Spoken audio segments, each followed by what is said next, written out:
Let's take it back a little bit. Mm-hmm. What type of student were you in school? Student. I was the best all-around boy. I got a trophy for that. You know, very a people's person. You know, the kid. You know, I was very good with people. Somehow, I knew how to talk, express myself through other people. You know, it was fun. Best dressed? Best dressed, of course. You know, and that came from being social. You know, and working on the what do you they used to have it, but you couldn't get best dressed in the ninth grade. So I kind of got it in the ninth grade. So that was like groundbreaking.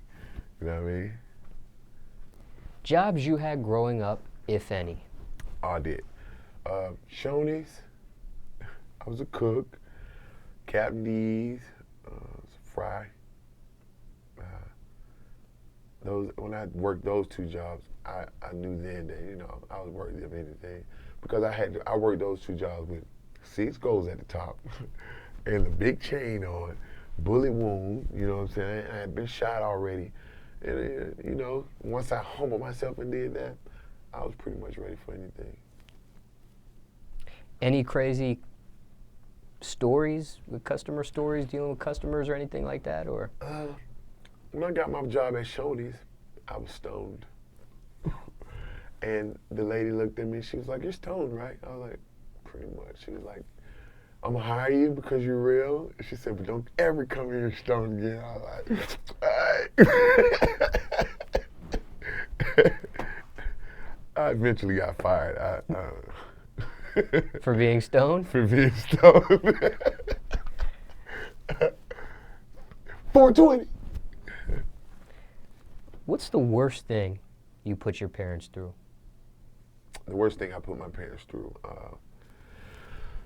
I think, was me being shot. It was the worst thing.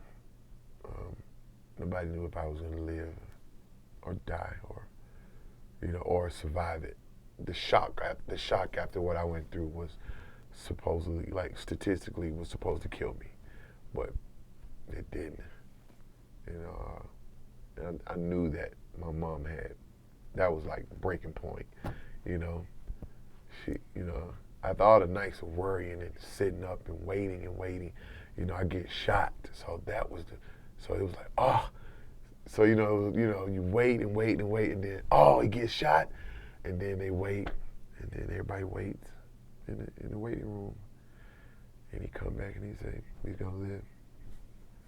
So I guess that took my parents through a lot. Even my dad was on drugs. I know that got to him. You know what I mean? So that was a breaking point. But that really put my parents through a whole lot of thinking and praying. So I'm sorry, Mom. My last question. What's your message to the youth? My message to the youth is, I always say this: put God first. Pray. Believe, hope, forgive, in that order, you know what I mean? And I wouldn't change any of that.